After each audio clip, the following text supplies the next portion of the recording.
Shalom Bapak Ibu terkasih. Puji nama Tuhan.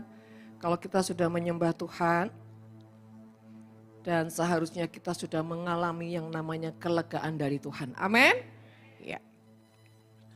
Saudara, hari-hari ini kita banyak mendengar semua hal-hal yang tidak baik, yang tidak enak, bahkan yang tidak seharusnya ada di ranah setiap anak-anak Tuhan. Saudara, apa itu saudara? Hal-hal yang menimbulkan kekacauan, hal-hal yang tidak menimbulkan damai sejahtera, bahkan hal-hal yang tidak membawa terang Tuhan. Saudara terkasih, banyak sekali anak-anak Tuhan, gereja Tuhan ketika mereka ada di posisi di luar gereja, mereka lupa bahwa habit kehidupannya, bahwa tanggung jawab dalam kehidupannya ada yang namanya nilai-nilai ilahi. Seringkali menjadi sesuatu yang dilupakan sehingga tanpa sadar begitu keluar dari area ibadah, area persekutuan, area doa sudah menjadi sama serupa dengan dunia. Ini yang seringkali mengerikan Bapak Ibu terkasih. Seperti apa yang saya pernah sampaikan. Ketika saudara disiplin, itu bukan ketika saudara hanya ibadah di nafiri saja. Tapi nanti ibadah di luar saudara liar lagi. Saudara kambuh lagi. Saudara tidak menghidupkan sebuah didikan yang mengubahkan hidup. Saudara, setiap kita itu kalau kita merasa kita ini ada dalam hadirat Tuhan, kalau kita ini menjadi orang yang hidup dalam firman Tuhan, maka saudara, hidup itu pasti berubah. Pasti berubah. Entah berapa persen, tapi pasti berubah. Mustahil tidak berubah. Kecuali engkau hanya suka ada di halaman, ya. Tidak pernah mau suka perubahan. Yuk sama-sama kita baca dalam Yudas pasal yang pertama, ayat yang ke-17. Yudas pertama, Yudas cuma satu pasal saudara ya. Oke. Ayat yang ke-17, tetapi kamu saudara-saudaraku yang kekasih, ingatlah akan apa yang dahulu telah dikatakan kepada kamu oleh rasul-rasul Tuhan kita, Yesus Kristus. Sebab mereka telah mengatakan kepada kamu menjelang akhir zaman akan tampil pengejek-pengejek yang akan hidup menurut hawa nafsu kefasikan mereka. 19, mereka adalah pemecah belah yang dikuasai hanya oleh kepinginan dunia ini dan yang hidup tanpa Roh Kudus. 20, akan tetapi kamu saudara-saudaraku yang kekasih, bangunlah dirimu sendiri di atas dasar imanmu yang paling suci dan berdoalah dalam roh.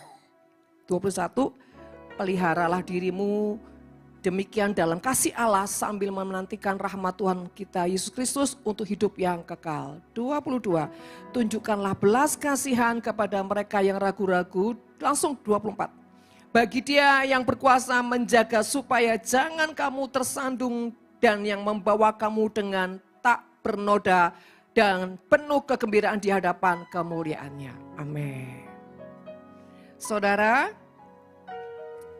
dikatakan akhir zaman itu akan tampil pengecek-pengecek yang hidup menurut hawa nafsu mereka. Sekarang ini lagi zamannya apa saudara? Zamannya roh membuli.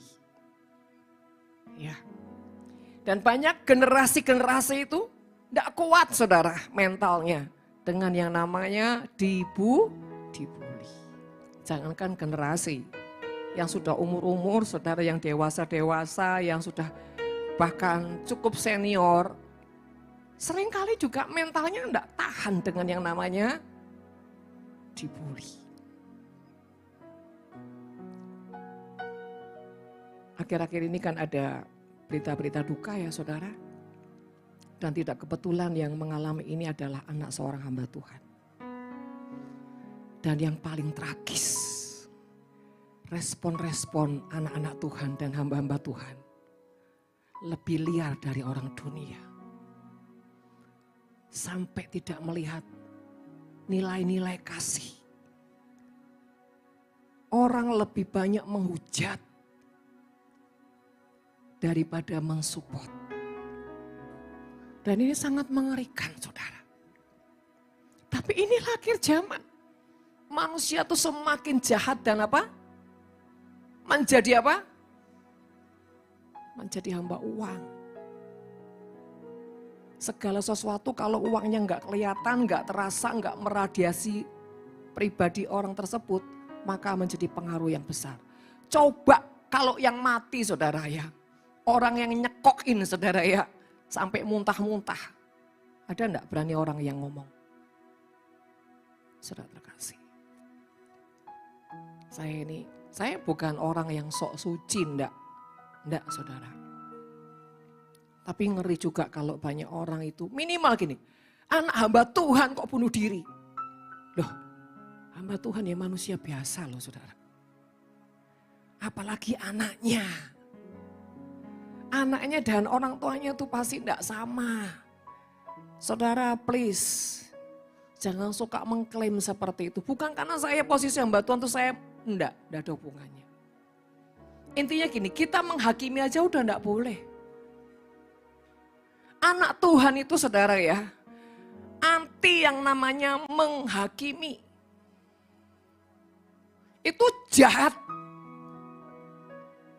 Dan saudara terkasih, bagaimana engkau bisa tahu kadarmu seperti apa, keaslianmu seperti apa ketika engkau di tengah-tengah dunia dan kau melihat hal-hal yang jahat. Atau kau melihat hal-hal yang tidak baik atau musibah atau kesusahan yang dialami orang lain. Apa reaksimu? Saudara, saya dengar dari seorang hamba Tuhan. Beliau mengatakan pada orang yang bersangkutan dan saya itu mendengar. Banyak sekali hamba Tuhan tanya, ini bagaimana ini? Saya sedikit pun tidak respon. Saya bilang bagus. Orang seperti itu ular, saudara. Bapak Ibu terkasih, yuk kita ini buka mata kita. Buka hati nurani kita. Jangan sampai kekristenan kita, pelayanan kita itu cuma kedok keagamawian. Tapi sama sekali tidak ada bobot. Tidak merubah apapun dalam diri kita. Ujungnya kita ini tidak beda dengan Lucifer kalau tidak ada perubahan. Hati-hati saudara. Makanya kepada siapa kau bergaul, itu juga akan menentukan. Hati-hati dalam bergaul, saudara. Bahkan kalau saudara punya grup-grup WA, kalau dirasa tidak membangun manusia rohmu menjadi lebih baik, keluar dari situ. Kalau grup cuma isinya gosip, menghakimi, saudara, pencitraan, keluar karena itu virus. Saudara terkasih, sekali lagi tidak bermaksud menggurui atau merasa diri sudah suci, tidak. Tapi kita kan harus saling mengingatkan. Dan ini akhir zaman. Dan salah satunya rancangan iblis untuk menggagalkan rencana Tuhan pada orang-orang yang ditetapkan Tuhan, yaitu apa? Melepaskan virus. Supaya apa? Supaya apa? Terkamiri, teracuni. Hati-hati dalam menyikapi, hati-hati dalam bereaksi, bahkan hati-hati dalam setiap komen. Saya nggak mau jemaati Nafiri ini ya, mulutnya terlalu enteng untuk ngomong yang nggak penting. Karena itu nanti bisa mengkamiri semuanya, mengkamiri hidupmu, keturunanmu. Dan nanti apa yang kau hujat itu kena pada dirimu sendiri. Ngeri. Iblis kan cari celah saudara. Ditunggu siapa yang menghujat, siapa yang menimbulkan hal-hal yang negatif. Nanti kumannya, virusnya, semuanya ujungnya kena dia juga kok. Saudara, kita harus tahu. Akhir zaman ini akan tampil pengejek-pengejek yang hidup dengan hawa nafsu, kefasikan. Di ayat 19 dikatakan mereka adalah pemecah belah yang dikuasai oleh keinginan-keinginan dunia. Ini ketika dikatakan yang hidup tanpa Roh Kudus, menurut saya, menurut saudara, yang dimaksud ini orang dunia atau anak Tuhan? Sudah jelas dikatakan yang hidup tanpa Roh Kudus. Tidak mungkin ini ditujukan pada orang dunia, saudara. Tentunya pada anak Tuhan. Loh, orang dunia ya pasti 100%, 1000% tidak akan hidup Roh Kudus karena mereka tidak kenal Tuhan. Tapi yang dimaksud di sini adalah anak-anak Tuhan. Hamba-hamba Tuhan. Gereja Tuhan. Hati-hati dengan apa yang keluar dari mulutmu. Itu membuktikan bobotmu dan siapa kamu. Makanya sekali lagi mulut ini jangan gampang enteng, saudara ya. Kuasai lidah. Karena hidup dan mati dikuasai oleh. Hidup ini gampang. Apa yang kau tuai dalam hidupmu. Buah apa yang kau sedang nikmati. Itu pasti 1000% apa yang kau tabur sendiri. Enggak mungkin, saudara. Kita menuai dengan apa yang kita enggak tabur, saudara. Jadi Bapak Ibu terkasih, berhati-hatilah kalau hidup saudara tidak hidup dalam Roh Kudus. Ini yang paling penting. Apa itu Roh Kudus? Roh Tuhan yang ditinggalkan kepada kita, di dalam kita, ketika kita menjadi percaya. Dan Roh Kudus ini pasti sebetulnya 100% dia menuntun kita, dia menyertai kita, dia membimbing kita, dia menasihati kita, dia terus mengajarkan banyak hal kepada kita. Tapi permasalahannya apakah kita ini berinteraktif dengan Roh Kudus? Saudara bisa enggak 2 orang yang bicara cuma 1 orang, satunya diam. Diam terus, bisa enggak? Bisa. Artinya ini, ngoceh enggak direken, saudara. Bukankah Roh Kudus seringkali menegur, mengingatkan, menghibur, menguatkan. Saudara enggak meresponi, saudara mereject. Karena apa? Roh Kudus itu pertama, suaranya lembut. Tidak gaduh. Kedua, tidak sesuai dengan akal pikiran kita. Itu suara Roh Kudus.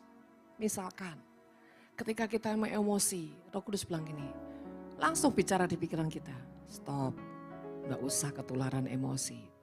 Tidak bisa. Langsung nyaut, saudara. Demo.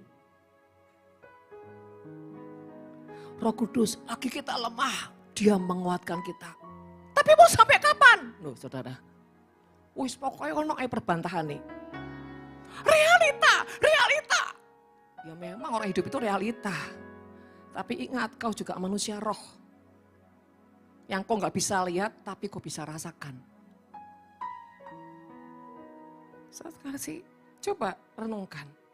Berapa banyak orang suka mereject Roh Kudus tapi menyambar dengan sangat kuat apa yang dunia katakan. Makanya saudara, keracunan terus. You know keracunan? Rohnya lemah, gampang melu, dikit-dikit saudara pamer sama dunia. Bebanku berat. Dan dia pakai Alkitab. Pakai ayat-ayat di Alkitab. Sebetulnya tujuannya untuk nyindir orang-orang yang punya hati kasih. Saknoe ya, langsung ditelepon. Kamu kenapa, Pret? Ada orang yang memang saudara dibawa tenggelam dalam keadaan seperti itu. Tapi ada orang yang suka apa? Drama. Banyak dramanya atau orang di luar kesadaran? Drama. Alias modus. Di sini nggak boleh ya ada orang-orang yang modus ya. Itu kesetanan namanya. Kalau kau sadar kau punya Tuhan. Kau nggak akan jual hak kesulunganmu. Pamer kesakitanmu. Pamer penderitaanmu pada dunia. Emang dunia bisa lakukan apa sih? Hati-hati malah kau terjebak dengan roh jahat. Orang-orang yang menjerat engkau dalam situasi yang jahat. Hati-hati saudara. Apapun yang di dalam kita, yang perlu tahu adalah Tuhan. Kedua, orang tua kita, keluarga kita. Tidak perlu sampai keluar. Bapak Ibu terkasih, hidup tanpa Roh Kudus itu seperti berjalan di dalam kegelapan. Karena apa saudara? Karena rohnya itu padam. Tidak ada penerangan. Hidup tanpa Roh Kudus seperti orang yang berjalan naik kendaraan, tapi tidak ngerti lalu lintas. Waktunya marahan robos. Oh masih kuning, dianggap kuning itu boleh saudara? Robos. Katanya gini, itu kesempatan Bu, kesempatan terakhir. Ayo, yang suka orang bandel-bandel ini ada nih. Kuning, ngerti kuning, robos saya. Katanya kesempatan terakhir. Loh, kesempatan terakhir berarti kan mati mah gini. Saya suka gitu. Kesempatan terakhir, berarti kan margini mau mati lah. Loh ibu kok gitu tak Bu? Mesti ibu ini nusuk kalau ngomong. Bila perlu, model bebal gini enggak usah gini. Loh enggak boleh gitu, pret saudara. Ini akhir zaman saudara ya. Sekali lagi kembali saudara terkasih, hati-hati dengan yang namanya roh pengejek-pengejek, roh pemecah belah, roh pembuli-pembuli saudara. Jadi artinya hiduplah dalam Roh Kudus, maka engkau akan menjadi orang yang tahan uji. Bagaimana cara hidup dalam Roh Kudus saudara? Ya pasti kita hidup dalam firman. Jangan saudara tidak punya kehidupan yang selalu baca firman Tuhan. Enggak semua di sini baca firman Tuhan, wajah-wajahnya kelihatan saudara. Bukan selamat pagi Roh Kudus, tok. Nah saya lanjut passwordnya Cik Jenny, terus. Saya senang loh, mewarisi terus. Thank you ya Cik ya buat warisannya. Dia pikir dengan ikut program Selamat Pagi Roh Kudus selesai. Lu kan habis gini mau kerja, mau ke sekolah, mau apa. Terus, emangnya enggak ada waktu lagi nanti setelah itu? Ya kan Bu, terus. Nah gitu. Sampai nabrak, jirer. Nah enggak, saya terus tahu sudah tahu. Bapak Ibu terkasih. Coba belajar melihat dan membaca situasi yang ada. Dan mengambil sikap. Berarti saya ini harus bagaimana? Keadaan tidak lebih baik. Saya harus seperti apa? Jangan kenggong. Oh di sini ada begitu. Oh ya. Oh terus jalan terus. Ah di sini terkira. Oh iya. Terus jalan terus. Sampai jeder. Oh iya gak ngerti apa-apa. Saudara. Sudah waktunya setiap anak Tuhan tuh mengerti alarm-alarm situasi-situasi yang ada. Artinya gini, spirit kematian, kehancuran, perpecahan sedang dihembuskan dengan sangat kuat. Jangan menganggap, oh itu enggak akan terjadi Bu di keluargaku ayem-ayem. Siapa bilang? Kalau engkau enggak berjaga-jaga, emosi yang cuma satu titik bisa meledakkan segalanya saudara. Kadang cuma salah ngomong bisa semua kebakaran. Ya bukan berarti kita ketakutan, tapi waspadai dan berjaga-jagalah. Jangan hidup itu saudara, sibuk terus sibuk. Nggak ada waktu kau sama Tuhan, nggak ada waktu kau dengan keluarga. Hati-hati saudara, nanti keluargamu dicuri sama roh jahat. Dibinasakan. Saudara terkasih, mari kita ini juga lebih dekat dengan Tuhan. Kita juga lebih bijaksana menggunakan waktu. Kita juga lebih bijaksana bagaimana melindungi keluarga kita. Terutama apa saudara? Punya waktu buat mereka. Ngobrol dengan mereka. Tidak ada ya di sini yang boleh gengsi-gengsi. ngomong sama pasangannya gengsi, ngomong sama anaknya gengsi. Akhirnya nanti yang bicara siapa saudara? Roh jahat, iblis. Dan saudara terkasih, ayat 20 dikatakan akan tetapi kamu saudara-saudaraku yang kekasih, bangunlah dirimu di atas dasar imanmu yang paling suci. Apa sih membangun dasar di atas iman yang paling suci? Iman bicara apa saudara? Keyakinan, percaya kita kepada Tuhan. Apa itu suci? Arti gini, ketika kita ini percaya dengan Tuhan, kita ini benar-benar punya motivasi yang tulus. Jadi gini loh, ketika kita percaya sama Tuhan, dekat sama Tuhan, kita melayani Tuhan, semuanya itu harus motivasinya tulus, murni, bahkan hanya untuk memuliakan Tuhan. Jangan yang lain-lain.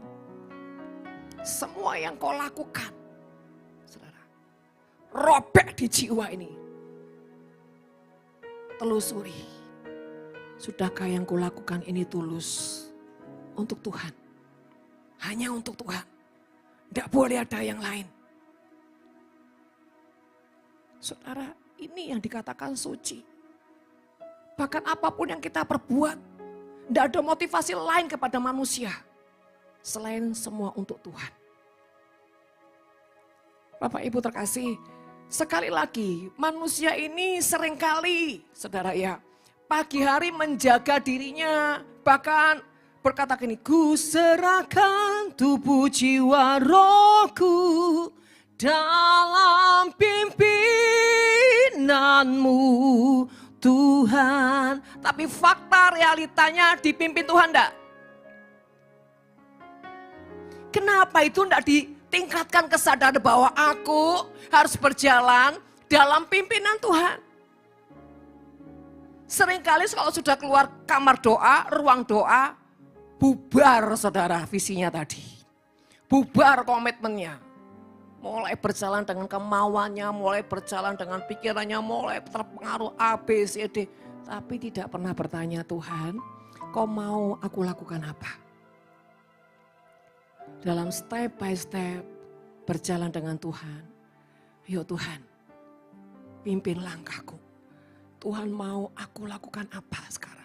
Sekalipun itu ada rutinitas-rutinitas, misalkan gini, kerjaan, tanggung jawab di rumah. Tapi kalau itu ada dalam naungan roh Tuhan, dalam pimpinan Tuhan, kerjaannya sama, rutinitasnya sama, tapi di dalamnya berbeda.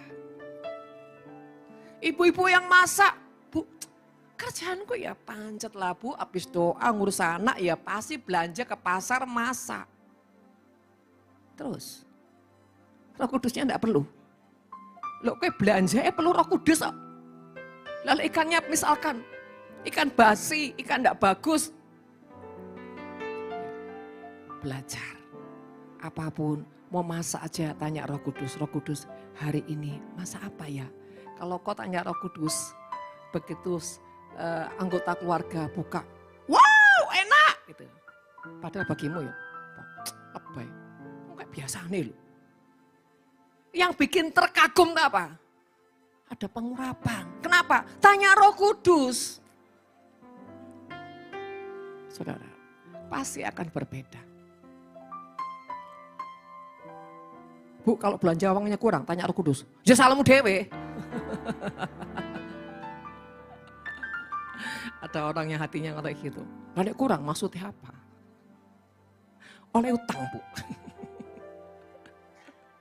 Saudara, bahkan ketika engkau memasak, kau bergaul dengan Tuhan. Kupas berambang aja loh saudara. Kupas potong sayur aja loh. Kalau kita ini selalu ngajak ngomong Tuhan tuh ngomong. Loh, kamu loh, motong aja enggak bisa konsisten. Sebentar besar, sebentar kecil, itu hatimu tuh. Oh iya Tuhan.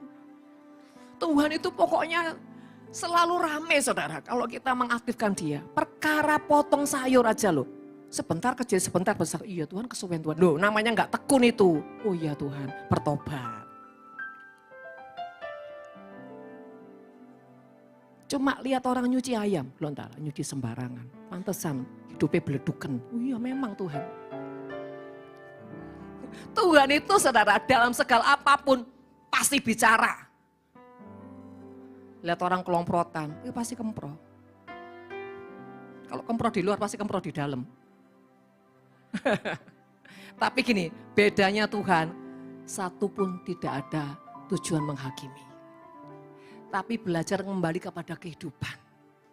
Semua dikembalikan, ditarik kepada kehidupan karena tidak ada sesuatu yang kebetulan. Tapi banyak orang tuh suka gini, nyetel lagu rohani wis kerja. Tadi saudara yang masuk surga itu apa? Handphonenya. Yang bersekutu ya handphonenya, kan dia yang nyembah. Aku numpang denger no Bu. Handphone tuh boleh didengarkan untuk kita, membantu kita menyembah. Tapi jangan handphone nyembah ya, aku pokoknya denger notok. Ya enggak bisa saudara. Itu sarana mediator untuk apa mengangkat kita bisa menyembah itu lebih gampang. Tapi saya lihat banyak orang, wes pokoknya Bu, apalagi kalau ada saya, lagu rohani. Bila perlu khotbah, sing dadas. Pada itu lo gak didengar. No. Saya tahu dia denger gak denger saudara. Kayak background. Supaya dilihat saya tuh, wah. Bukan itu yang Tuhan mau. Waktu kau masak, kau tanya Tuhan, pelajaran apa yang aku harus terima hari ini Tuhan. Misalkan, masak capcay. Aduh Tuhan, bahannya banyak. Itulah 9 buah roh. Duh saudara. Saudara nggak percaya kalau capcay itu 9 buah roh?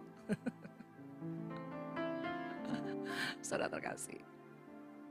Pada saat kita ini potong sayurnya, wortel, saudara.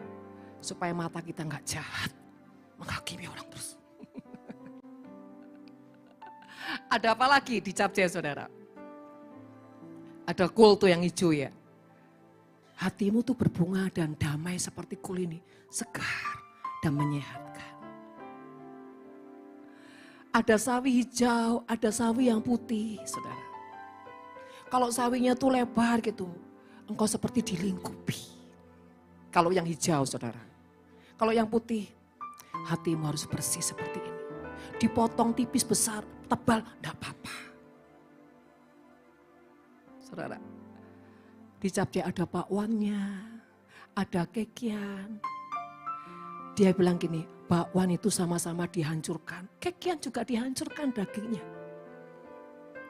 Tapi bakwan menunjukkan kebulatan tekad hatinya. Pokoknya saudara ya, ketika kasih capcay saudara, saya ini keluarga kami kan suka kalau capcay itu merah gitu ya. Ada darah yang memutuskan 9 buah roh ini. Wow keren. Makanya setiap kali saya masak capcay, guys. Gak usah Bu, habis gini tolong ya Bu ya, enggak.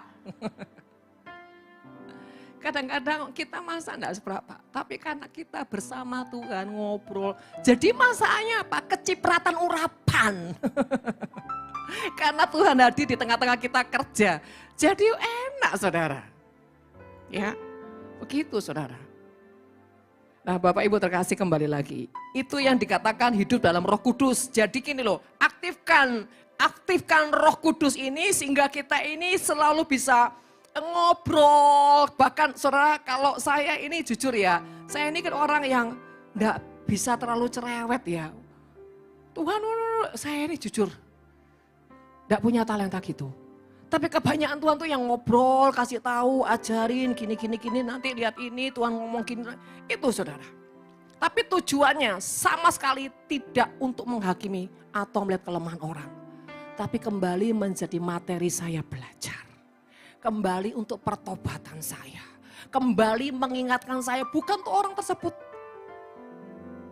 Saudara. Jadi ketika kita melihat apapun sisi kelemahan, kekurangan itu bukan Tuhan singkapkan untuk kita menghakimi orang lain. Tapi kembali lagi kepada kita. Saudara.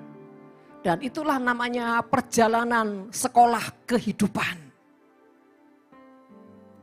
Asik. Saudara terkasih, kembali lagi ya. Mari kita ini adalah orang-orang yang membawa kebenaran Tuhan, membawa terang Tuhan. Dan Tuhan hari-hari ini memberikan kita perjanjian. Kemarin pada saat kita Rosasana saudara ya, kita terima semua perjanjian membalikkan keadaan dan bla bla bla 7 sumpah oleh siapapun saudara ya. Tapi saudara harus ingat, ada portal-portal yang sengaja iblis rancangkan untuk apa? Supaya kita nggak bisa melewati itu. Ada jebakan-jebakan yang sudah dirancangkan iblis supaya kita jatuh. Dalam perjalanan ini saudara, menyongsong setiap penggenapan, menyongsong setiap kemenangan, kita harus menjaga hidup kita berjalan dalam terang Tuhan. Berjalan dalam kebenaran Tuhan. Jangan berjalan dalam kegelapan. Arti gini, langkah-langkahmu itu sertakan Tuhan. Bahkan ketika kau berjalan lewati apapun ada kegaduhan di sekelilingmu, engkau itu tidak terpengaruh. Saudara, ketika misalkan saya pergi ke suatu, entah itu pelayan entah kemana saudara, tiba-tiba sekeliling saya semua lagi ngobrol tentang hal yang negatif dan istilahnya ajak menggosip, saudara. Saya di tengah itu, kalau saya misalkan menarik diri kan kelihatan sombong, ya udah saya di situ. Tapi saya tidak terganggu. Itu kita perlu melatih diri saudara. Telinga kita nggak terpengaruh, pikiran kita nggak jalan. Pokoknya gini, tidak terganggu dengan apapun yang kita lihat, kita dengar. Bagaimana caranya? Kalau kita rajin steril hati kita dengan Tuhan. Bahkan di tengah mereka ngoceh bla bla bla bla bla, Tuhan yang bicara. Lihat, roh ini, roh itu, roh ini. Malah dapat belajar dari Tuhan. Wow, ngeri ya Tuhan. Lihat cara dia bicara, lihat emosinya, lihat cara dia gosip, lihat tatapan matanya. Wow, seperti Tuhan menguak roh jahat itu, wah, berlapis-lapis. Sehingga kita tuh bisa ngeliat, wow, ngeri ya Tuhan. Nah, setelah itu apa? Begitu keluar dari area itu apa? Harus dikebaskan. Karena biar bagaimanapun itu spirit, itu roh. Jadi Bapak Ibu terkasih, hati-hati. Iblis sedang merancangkan kejatuhanmu. Iblis sedang merancangkan engkau terkamiri, terinfeksi dengan apa? Virus-virus dunia. Minimal menghakimi orang, membuli, mengejek. Banyak hal. Hati-hati, kebaskan itu. Tapi di mana kita ada kebenaran Tuhan, kita harus selalu apa? Mengimpartasikan kebenaran, damai sejahtera, terang Tuhan. Itu harus kita lepaskan. Dunia ini semua lagi gelap, jahat dan mencintai diri sendiri saudara.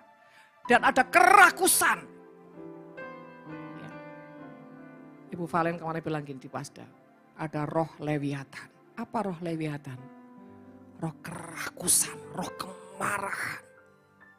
Sedang huas, kayak gitu, seperti bias. Itu kalau kita tidak hidup benar dan takut Tuhan, sudah ditiup aja masuk saudara. Roh apa lagi? Roh yang membuat engkau tidak suka cari Tuhan, tidak suka baca firman Tuhan. Begitu lihat Alkitab langsung roh ngantuk melanda, roh menunda melanda, roh malas melanda. Nanti akhirnya apa? Lewat. Hati-hati saudara. Begitu kau lihat Alkitab, iblis berbisik. Nanti saja. Malas. Hati-hati di sekelilingmu. Makanya kan Tuhan bilang gini. Berjaga-jagalah dan berdoalah. Bapak Ibu terkasih, yuk sadarkan setiap kehidupan kita masing-masing bahwa di dalam saya ada roh Tuhan. Di dalam saya ada firman. Di dalam saya ada kuasa Tuhan. Jadi artinya sterililah hidupmu. Bahkan saudara belajar Handphone saudara juga latih di steril. Jangan lihat yang nggak penting. Jangan dengar yang nggak penting. Supaya apa? Saudara tidak kena injeksi apa? Virus. Contoh, sekarang viral lagi apa saudara? Viral orang dunia itu lagi ngomongin apa? Kalau artis. Hah? Siapa? Jangan pura-pura kudus gitu loh. Contoh nih, Loli anaknya Nikita. Lagi viral atau pura-pura enggak tahu. Kalau itu lewat sudah di Instagram biasanya saya tidak tertarik gitu saudara. Saya sukanya apa? Teh tarik misalkan. Itu gini loh, kita melatih diri untuk belajar disiplin, tidak menyukai apa yang tidak Tuhan suka, menyukai apa yang Tuhan suka. Itu perlu dilatih, perlu dibiasakan. Kedua saudara, selain mata melihat, mulut dijaga. Kalau apapun jangan gampang kejebak. Iya, kemarin dah.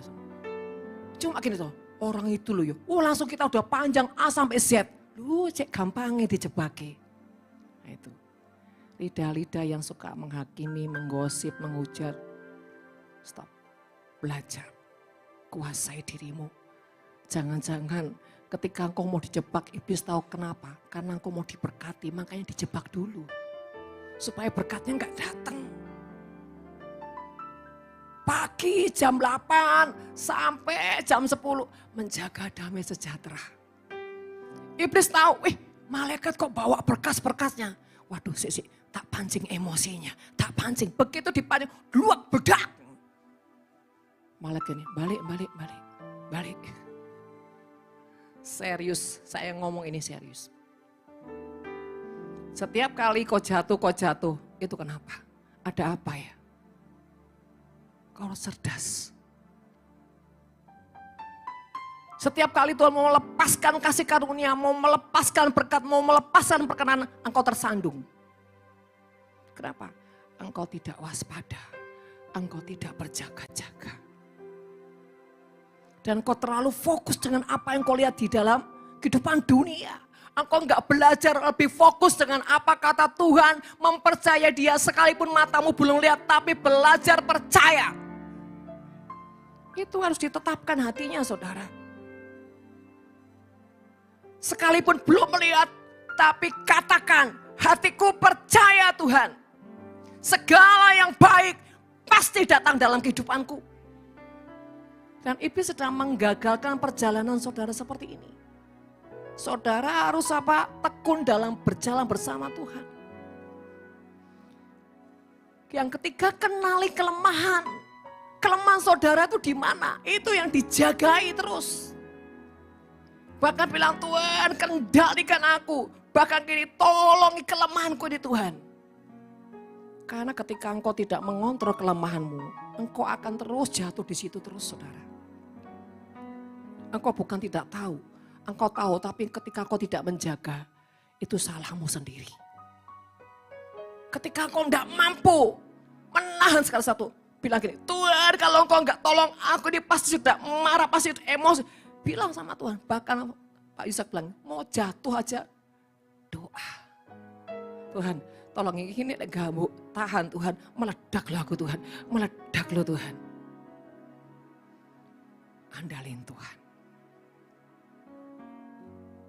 Saudara, itu punya kebiasaan jalan dengan Tuhan. Ketika engkau melihat sesuatu yang harus kau tolong, terus engkau kenggong gitu ya. Matamu lihat, tapi kau sadar. Apa yang kau lakukan? Tuhan, tolong beri aku nih hati yang punya belas kasih. Sehingga aku tuh enggak cuek. Langsung reaksi saudara. Saya kasih tahu ya Bapak Ibu Saudara. Kalau kita ini sebetulnya kita ini bisa kok lihat.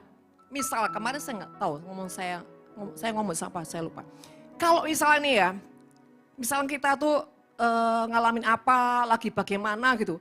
Ketika ini ada yang mau bereaksi, sebetulnya Roh Kudus sudah kasih kita alarm.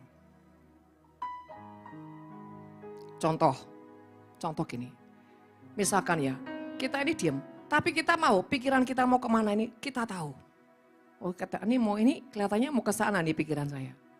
Nah, kalau ketika kau tahu pikiranmu mau jalan kemana, ini kau harus jadi orang yang cut. Stop ya pikiran, jangan kemana-mana. Jiwamu itu belajar kendalikan. Pasti kau bisa. Bagaimana kita bisa memenangkan yang di luar, jiwa-jiwa. Kalau kita tidak pernah bisa menang atas diri kita sendiri. Tidak mungkin saudara, tidak mungkin. Kita masih mau-maunya sendiri, masih mau liar, masuk bahkan kita ini katanya dengar suara Tuhan tapi masih kemana-mana. Bingung saudara. Kalau kita jadi orang yang mendengar suara Tuhan, kita nih pasti bisa kendalikan diri. Terlepas ada keplesetnya. Tapi itu juga diizinkan Tuhan. Untuk mendatangkan kebaikan. Karena gini, berjalan sama Tuhan tuh enggak ada jalan tol saudara. Kita udah berusaha pun kadang-kadang kita masih kepleset. Tapi kalau sampai Tuhan izinkan, itu pasti ada tujuan Tuhan. Enggak usah kita stres putus asa. Karena di dalam kejatuhan kita juga nolong orang lain kok saudara. Menyembuhkan orang lain juga. Misalkan nih contoh. Saya ini baru-baru ngalamin saudara. Ya, anak saya ini telepon, maksudnya dia mau ngingetin saya, Mami gak bisa ditunda karena minggu-minggu ini saya udah full gitu. Kita mau meeting saudara. Saya tuh di kamar mandi sudah dikasih alarm sama Tuhan. Nanti kamu ada yang mereject. Tapi saya ini gak tanya Tuhan, saya punya persepsi sendiri. Kayaknya si A, ternyata meleset bukan si A, si B misalkan gitu. Nah saudara, saya sudah kasih alarm. Tapi karena gini loh, ada banyak yang membuat saya mengalami tekanan demi tekanan. Itu akhirnya saya keceplosan. Sudah ya, kalau Mami sudah bilang, nah sudah ya. Karena sudahnya dia seperti di-reject, dia sakit hati. Padahal dia tuh waktu mau telepon saya, dia tuh sudah kayak perang dengan dirinya sendiri. Gara-gara saya ngomong, sudah ya. Saya ngomong gitu pun gak sadar loh saudara. Tapi begitu dia ngomong, loh Mami saya ini, oh iya sorry. Itu pun langsung saya, sorry. Tapi dasar iblis saudara, dia terus bikin anak saya luka. Dia mau intimidasi. Sampai jujur saudara, akhirnya diar. Tapi ketika diar saya tahu, oh ini iblis. Akhirnya saya suruh berhenti anak-anak saya bicara. Sudah, cut. Kembali kamar masing-masing.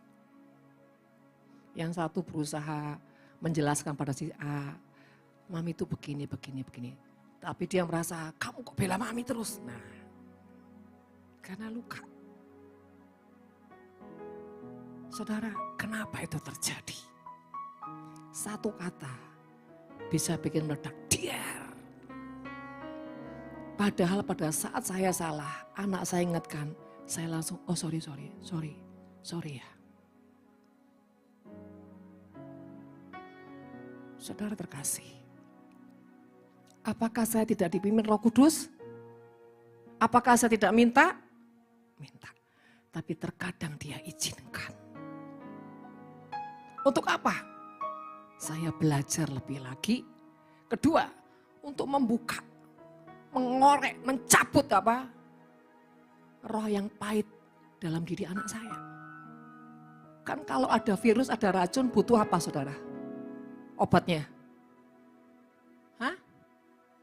Untuk mengeluarkan racun. Jangan ngomongnya tuh kayak orang gak punya pengharapan gitu loh. Penawar racun. Biasanya disuntikan dokter itu loh saudara. Antibiotik. Guna antibiotik itu apa sih saudara? Tidak tahu Bu, saya bukan kedokteran. Saudara terkasih, orang sakit perlu obat yang pahit. Ketika dikasih obat pahit, tergantung kalau reaksinya dia benar, sembuh. Kalau reaksinya dia tidak benar, minum obat terus, sampai kapan minum obat? Pahit. tidak sembuh.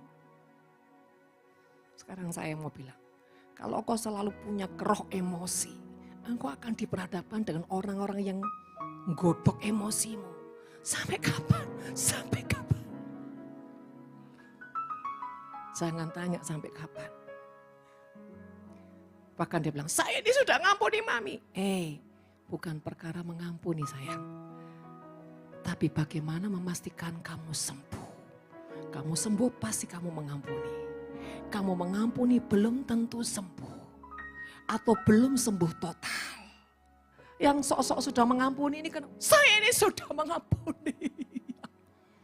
Tapi si nangis, si nyengir, itu namanya belum mengampuni. Oke lah belum mengampuni, tapi penyakitnya belum sampai apa dicabut akarnya alias belum sembuh 100%.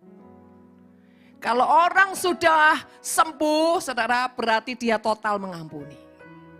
Tapi kalau masih kumat-kumatan, masih jedok-jedokan, masih geludak-geludak, itu belum sembuh. Berarti masih perlu pil pahit. Coba tanyakan kiri, masih perlu pil pahit kah kau?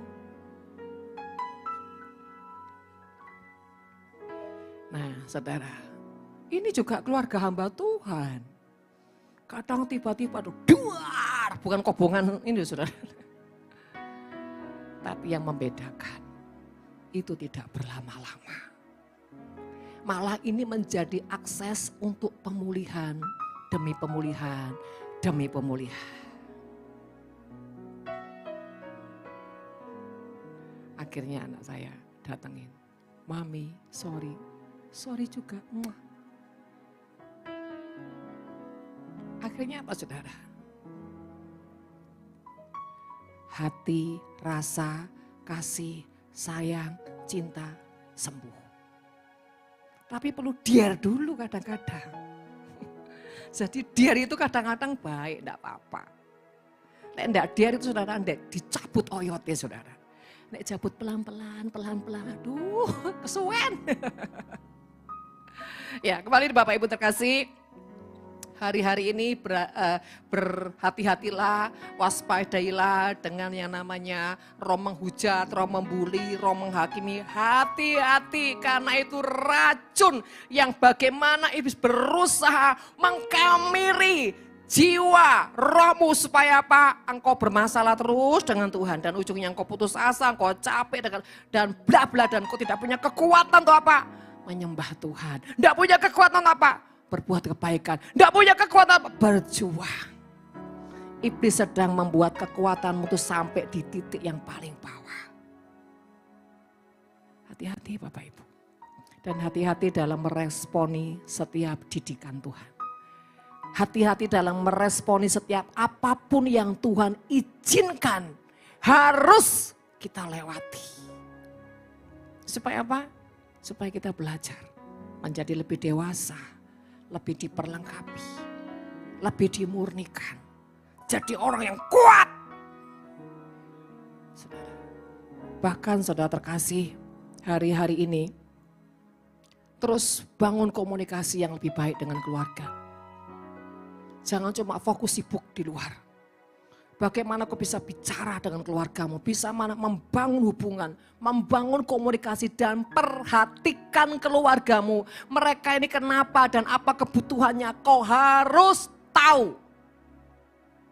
Jangan sampai nanti orang lain yang berusaha memancing-mancing, menjebak-menjebak dan ujungnya menjatuhkan keluarga kita.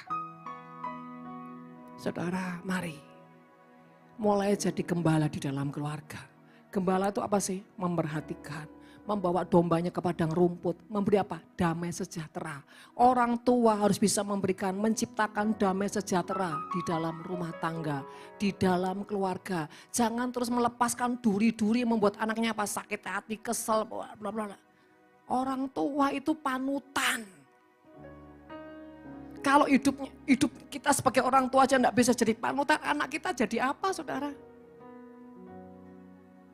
Hati-hati, serangan roh jahat ini saudara ya, manuvernya itu sangat kuat dan lembut saudara. Tidak terasa tiba-tiba efeknya. Jadi Bapak Ibu terkasih, mari. Terus jangan kekhawatiranmu buat kau jadi orang yang Melai. Karena saking khawatirnya anak gini. Wis ke gereja, wis doa, wis baca firman. Wis, kayak dikejar penagih hutang. Wis Toma, aku ini sudah besar. Nanti aku ngerti waktu ini baca firman. Tapi kamu yo, mama gak pernah lihat kan satu hari baca firman. Mari gak lihat baca firman. Ayo. Maksudnya baik, tapi mengaplikasikannya tidak tepat. Zaman sekarang, kalau saudara pakai gigi taring menghadapi anakmu, dicakar. Lek gak nyakar ya wis hilang. Harus jadi sahabat terhadap anak. Sayang, udah baca firman. Kok mama rasa belum lihat dan belum merasakan aroma firman ya? Ayo, gitu loh saudara. Yang berhikmat, yang cerdas, yang bijaksana. Belum tentu niat yang baik, itu jadi baik kalau kita salah dalam mengaplikasikannya. Gregetan aku, baca firman tono cangel sih. Loh, tanpa sadar, loh setan kok pindah di DE ya. Itu anaknya untung nak ngomong gini, mama wis baca firman Tuhan. Ya wis sama lo kok mama sing kesurupan. Hati-hati saudara. Merasa sudah baca firman Tuhan. Kan banyak orang seperti, saya sudah merasa tadi pagi sampai ndewer kabeh. Irungnya yang ndewer, kene yang ndewer. Iler yang ndewer. Artinya hadiratnya sampai penuh. Keluar kok jadi singa. Suka lupa orang itu kalau habis doa. Menjaga apa? Hadirat Tuhan. Saudara terkasih, ayo. Kesadaran harus terus dijaga. Saya juga terus belajar saudara. Belajar memperhatikan keluarga saya, anak-anak saya gimana. Saya terus belajar. Di tengah-tengah sudah kayak, udah enggak bisa ngerasa ubun-ubun kayak apa saya. Sampai anak saya yang pertama bilang gini, ya apa mami? Mami Nafidi aja sudah cukup sibuk. Ditambah Bamak, ditambah pasda kenek pasda Ci. Kayak orang teler. Belum lagi orang-orang yang aduh 20, istilahnya 24 jam ini harus dipergumulkan. Kadang-kadang seperti Bu Feli kemarin bilang, kayak nggak nginjak tanah saudara. Kayak nyot. Saudara terkasih. Itulah, kadang-kadang kalau udah tanpa sadar ya, tekanan, kesibukan apa, kadang-kadang bisa bikin kita hang loh. Makanya gini, yang paling penting tuh kalau kita salah, ada orang yang koreksi, ada orang negor, siapapun dia, langsung, oh iya, sorry, kilap. Gitu. Ojo gini, siapa sih? Udah mau ngotot saudara.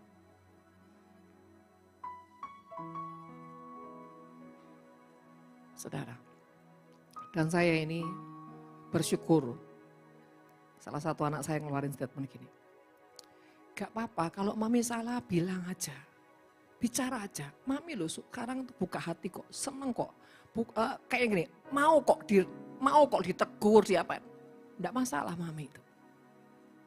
Begitu ada pengakuan, saya tahu itu saya sudah punya kemenangan 1 poin. Nanti anak saya kedua, ketiga terus. Artinya gini, ada sebuah pengakuan itu berarti apa? Tuhan menunjukkan ada hasil yang berbuah. Kalau kita bilang ini, mami lo enggak masalah, mau tegur enggak apa-apa. 1 orang enggak bikin pengakuan. Yang mana yang mami bisa ditegurnya ya? Kayaknya enggak ada tuh, semua mami reject. Nah itu belum apa? Belum berbuah. Jangan bikin pengakuan, mama ini sudah sabar. Papa ini udah ngalah. Terus ngeliat bingung. Pasan pohonnya garing kabeh. Jangankan daun, jangankan buah, daunnya enggak ada. Kita tuh enggak boleh merasa, sudah. Biar pengakuan tuh keluar dari keluarga, dari orang lain, bukan dari kita. Kurang apa mama? Ya kurang bertobat mah. Hati-hati dengan kata-kata kurang apa? Kurang banyak. Ya, artinya hari-hari ini yuk kita harus gini, sadar, saya harus bangun mesbah, saya harus lebih punya waktu dengan Tuhan, dengar-dengaran apa kata Tuhan dan berjalan bersama Tuhan. Yang ketiga, perhatikan keluarga. Ya, jangan sampai, maaf ya, di rumah tuh kayak kos-kosan. Tahu kita, oh si A pulang. Dengar langkah itu, tahu bayangannya. Batang hidungnya gak ketemu saudara. Apalagi hatinya. Kalau ada rumah seperti kos-kosan, kasih nomor. Kamar nomor 1, nomor 2. Nanti terakhir bayar, suruh bayar bulanan nih. Ketok-ketok, nak bayar kos-kosan. Loh maksudnya mami apa? Lah kamu gak pernah ngobrol sama mami. Mami kira kamu kos-kosan di sini. Bu ya kalau ini rumahmu, ini mamimu, yuk mami nih ajak ngobrol. Ojo pulang datang terus ya. Keluar kalau mandi, kalau makan, setelah itu berangkat lagi, take off terus, landing pulang tidur. Jadi Bapak Ibu terkasih kalau keluargamu seperti itu, kamarnya kasih nomor, akhir bulan tagih. Tok, tolong nota pembayaran. Maksudnya apa? Sudah waktunya membayar uang kos-kosan. Nggak usah kita marah-marah, kamu tuh ya, ini rumah kos-kosan, nggak usah, lembut. Tapi nusuk. Tok. Waktunya bayar kos-kosan. Maksudnya apa mami? Misalkan. Lah kan kamu enggak pernah ngobrol, enggak pernah ketemu sama mami. Kan kamu keluar masuk. Paling keluar mandi, keluar makan. Kan kos-kosan. Kalau kos-kosan bayar. Tapi kalau ini keluargamu, cari dong keluarga. Bicara, ngobrol. Kan gitu saudara. Gitu. Sekarang itu kita harus main trik yang lembut, yang halus, yang bijak, yang cerdas. Iblis saja lembut kok. Saudara percaya kalau iblis lembut? Contoh. Begitu buka Instagram, ada sesuatu yang horor misalkan ya. Horornya apa? Pornografi. Begitu lihat darah Yesus. Iblis bisi, alah sekali-kali. Ya, rilekslah ngintip-ngintip dikit. Darah Yesus. Ketiga, keempat, penasaran juga ya. Lah. Hati-hati saudara. Belajar. Banyak bukan karena hanya pornografi. Lihat yang sia-sia, berita gosip apa. Stop. Saya ini sampai Instagram saya. Ya di Instagram tuh, kalau nggak potong rambut, karena apa persiapan untuk jemaat mau potong rambut, saudara ya. Masak, karena apa ABM. 3, khotbah. Wes itu tak dunia nih, saudara. Saya suka lihat potong rambut. Kata suami saya gini, kok buka salon tak mak? Sudah pak di gereja.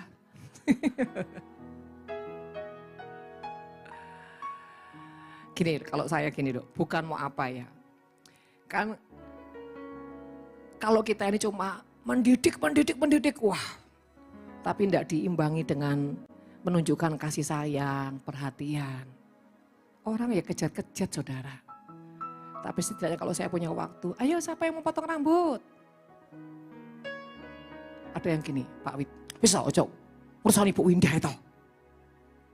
Tidak apa-apa. Kalau memang waktunya ada dan bisa. Tidak usah takut direpotkan. Orang tua tuh pasti suka direpotkan anaknya. Tapi anak gak dewasa tak ulek aja bisa. Artinya di saat seperti itu yang saya bisa berikan ya saya lakukan. Apa yang saya bisa berikan saya pasti akan lakukan.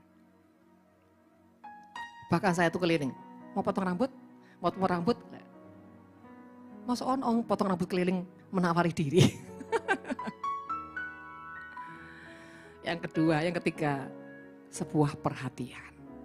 Bahwa saya tidak terus mendidik kamu dengan firman. Tapi ada kalanya saya ingin kau cantik. Kau ganteng. Kau bersih. Kau menarik. Gitu saudara. Ya toh. Jadi saudara terkasih, ya apapun saudara, itu salah satu juga kita harus jadi orang yang kreatif dalam mengasihi, dalam mencintai. Oh jombo seni. Bu bosan lihat firman keras-keras terus saya. Ya. Habis itu apa? Kasih makan. Kasih makan, potong rambut. Boleh mau potong rambut, mau potong kedagingan, boleh juga. Ya intinya semua apa yang bisa saya lakukan, saya akan memaksimalkan. Yang terakhir saudara, kita akan baca di dalam 1 Tesalonika 5 ayat 14. 1 Tesalonika 5 ayat 14, demikian kami juga menasihati kamu saudara-saudara, tegurlah mereka yang hidup dengan tidak tertib, hiburlah mereka yang tawar hati, belalah mereka yang lemah, sabarlah terhadap semua orang. Tegurlah mereka yang hidup tidak tertib. Males bu, bosan aku ngomong. Nanti gitu lagi, sampai jueng ngomongnya pancet lah. Saya tanya, kenapa orang tidak berubah? Kenapa? Tanpa sadar ya, ini saya ngalamin loh. Karena image saya yang menciptakan itu tidak berubah. Kenapa? Waktu saya ngomong, waktu saya negur, otak saya bilang, pasti gak berubah. Lah, apa yang saya pikirkan itu akan terjadi. Walaupun mulut saya menasihati, tapi otak saya bilang, percuma, pasti gak berubah lagi. Tiwas kesal. Kamu mulutnya menasihati, tapi pikiranmu menciptakan. Lebih parah lagi orang itu. Kadang kenapa orang itu gak berubah? Mindset kita yang buat dia gak berubah. Percuma. Lah, apalagi percuma. Kau sendiri yang tabur percuma. Pantasan tidak ada mujizat. Tapi belajar. Apa yang kita pikirkan itu harus yang baik, yang positif. Setidaknya kita tuh mengimpartasikan iman kepada orang tersebut. Sekalipun kayaknya belum ada perubahan. Tapi percayalah dengan apa yang kau pikirkan. Pasti dia berubah kok. Pasti dia jadi baik. Sehingga ketika kau menasihati, ini perkataannya tidak sia-sia. Kau ngomel, kau marah, tapi tidak mengubah mindset, sama itu tidak akan ada kuasa. Bahkan orang itu akan lebih parah, kenapa? Kau yang menciptakan, mengimajinasikan keparahan orang tersebut. Mas percuma, tidak kira beneran. Hati-hati cara kita berpikir saudara. Bahkan image, kalau kita sudah punya image sama orang itu jahat, jelek. Sebetulnya saudara, engkau juga sudah membunuh orang itu. Kau tidak bicara tapi pikiranmu, hatimu jahat kepada orang. Itu engkau sudah melepaskan roh pembunuhan pada orang itu. Sekaligus apa? Engkau dikuasai apa? Roh pembunuh. Engkau melepaskan itu roh kematian, engkau juga sebagai pembunuh. Itu seringkali tidak disadari oleh setiap anak-anak Tuhan. Kenapa? Kita ini manusia roh loh saudara. Apa yang kita hembuskan, itu ada kehidupan. Jadi kita harus sadar, nafas kita ini ada kehidupan. Bahkan gini, jangankan nafas, sorot mata kita, saya tanya ada kehidupan enggak? Ada kehidupan. Seluruh panca indera kita ini ada kehidupan. Ketika kita melepaskan yang jahat kematian itu berarti apa? Kita sedang apa? Melepaskan roh kematian, pembunuhan, kejahatan, apapun saudara. Dan ketika apa yang kau lepaskan sebetulnya engkau sedang menjadi salurannya iblis. Berarti di dalammu akan lebih parah. Jadi gini saudara, mari. Saudara kalau tidak keberatan ya, masa-masa pandemi kemarin kan saya banyak mengajarkan bagaimana mendeteksi di jiwa. Mendeteksi roh di jiwa. Selubung-selubung kegelapan, itu coba dibuka, dipelajari lagi. Mengenali siapa dirimu, mengenali kelemahanmu, bahkan gini, mengenali kutuk-kutuk leluhur dalam kehidupanmu. Itu yang mencokol di dalam kita seringkali. Kita membiarkan itu saudara, kontrak puluhan tahun tanpa kita perangin. Lupa saya sudah dicelupkan 50 kali. Dicelupkan 1000 kali pun kalau engkau tidak punya mindset yang merubah pikiranmu, sama juga nggak ada gunanya. Sudah terkasih. Mari mengubah pola pikir supaya engkau tidak dibelenggu dengan penjara pikiran. Ya, dan saudara terkasih dalam nama Tuhan. Jadilah orang yang jangan cuek. Kalau kok dirasa orang ini kok perlu ditegur, tegurlah. Tapi gini, minta hikmat Tuhan. Kalau memang perlu ditegur, ya tegurlah dengan cara Tuhan. Dengan hikmat Tuhan. Dengan kata-kata yang tidak menghakimi, tapi saudara ya, menegur untuk mengingatkan. Tidak boleh cuek. Selanjutnya hiburlah mereka yang tawar hati. Ini percuma bu, hati ini tebel, bisa kasih apa-apa no. Dihibur, dikuatkan, disentuh. Saudara, terus saya ini jadi orang yang memotivasi diri gini. Katanya kamu mau menuai jiwa. Tapi coba orang-orang yang di sekelilingmu, orang-orang yang dipercaya ke Tuhan dalam hidupmu, apakah kau sudah mengerjakan itu? Saudara, mari. Seringkali iblis itu membuat kita mengalihkan fokus kita kepada yang terlalu jauh, tapi yang di dekatnya dilupakan. Ya Pak ya? Saudara, mari selamatkan keluarga kita. Jangan ada kebencian, jangan ada kesalahpahaman, jangan ada menimbulkan roh perpecahan, kemarahan. Kalau kita ini punya kelemahan yang suka bicara nada-nada tinggi, belajar jangan pakai nada tinggi. Karena nada tinggi itu melukai saudara. Juga jangan cuek. Saudara, bicara itu benar-benar bijaksana dan pakai hati. Supaya apa? Kenapa pakai hati? Supaya ada muatan yang diimpartasikan. Bukan kata-kata kosong. Istilahnya gini ya, enggak usah pakai mulut. Kadang kita cuma tepuk punggung orang lain. Halo, cuma digini aja. Kalau ini roh kita ya, mengimpartasikan kasih, kekuatan, penghiburan, cuma ditepuk aja, dia berasa kok saudara.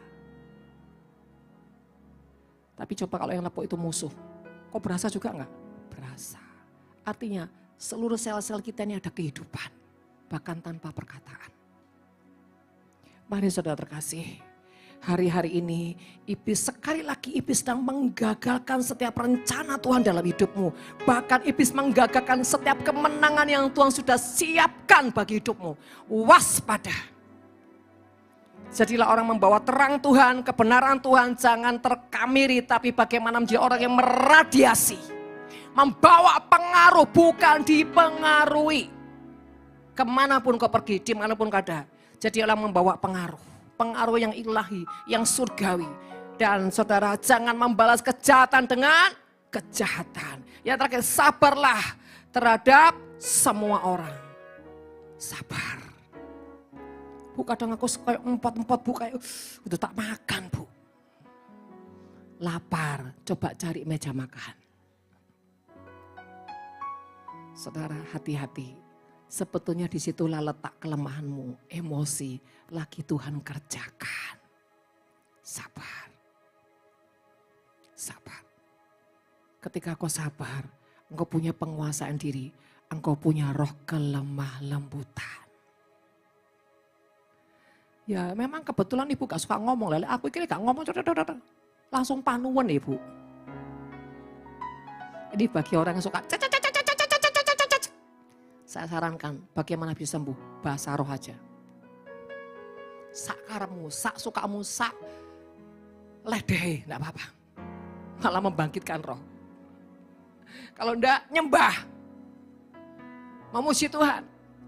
Lidah-lidah yang, kan ada orang punya talenta, gak ngomel itu langsung melingsing ini saudara. Itu gimana cara menyalurkan?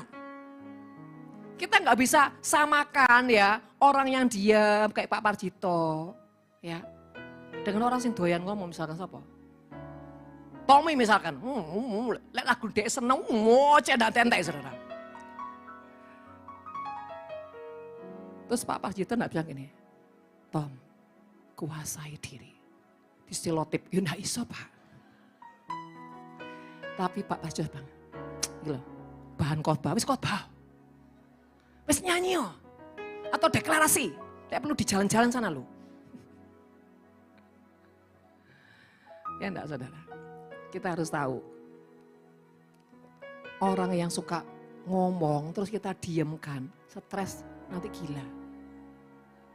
Mending saudara kasih sesuatu yang buat dia punya saluran yang baik. Mama, ini loh Ma, ada deklarasi baik untuk membalikkan keadaan. Wis teriak-teriak Oma. Aku yang bagian amin, amin gitu. Kerja sama bagus saudara.